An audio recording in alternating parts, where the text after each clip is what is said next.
Ito si Kayla na kilala bilang Professor Cygnus at Angels on How to Parent and Care for a Trauma Child and Adult.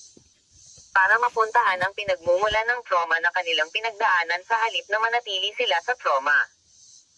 Upang alagaan ang isang bata, tinutulungan mo silang lumipat sa isang permanenteng layunin at pundasyon para sa natitirang bahagi ng kanilang buhay. Ang pagkakaroon ng trauma na bata na may napakaraming pagkalito ay may 50% pagkakataong magpasya pabalik sa parehong trauma. Sinasanay ng ilang magulang ang kanilang anak sa mga karera simula sa edad na 5 taong gulang, gaya ng Olympics. Ngunit para sa mga batang trauma, maaaring nahihirapan sila. Kailangan mong istratehiya ang pagtuturo sa bata na tumuon sa layunin dahil kapag nawala na ang oras na ito, hindi na natin ito maibabalik, ipahayag iyon sa kanila at sa iyong sarili, at gusto mong maiwasan ang mga peklat at mga bagay na makakasakit sa iyo.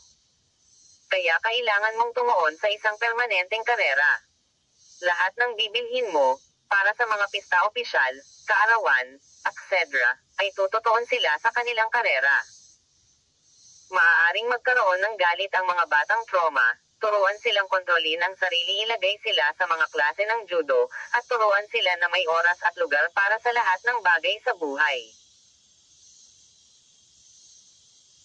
Ang pagpunta sa pinagmulan ng kanilang problema ay minsan ay neurological, at maaaring sanhi ng isang impeksyon, problema sa kalusugan na hindi halata, o masamang pagkain na nakakasakit sa kanila, kung minsan ay hindi nila ipinapahayag ang pinagmulan at lumilibot sa sitwasyon, kaya bilang isang magulang, kailangan mong panatilihin ang lahat sa isang malusog, vegan na gluten-free at low-sugar diet.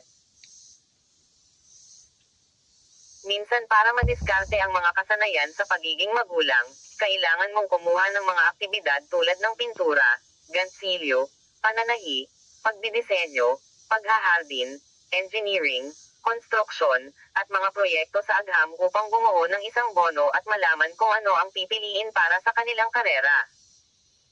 Kung hindi ka pumili ng pundasyon para sa bata, may 50% posibilidad na mawala sila o maimpluwensyahan habang lumalaki sila, hindi ito katumbas ng panganib.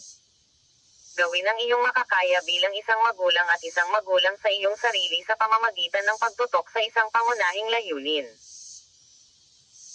Turuan din, na huwag pumili ng anumang MASASAMA na mga desisyon sa anumang paraan, HUGIOO anyo, sa isipan, pisikal, espiritual, at emosyonal, ipahayag kung bakit at ituro ang mahusay na mga investment.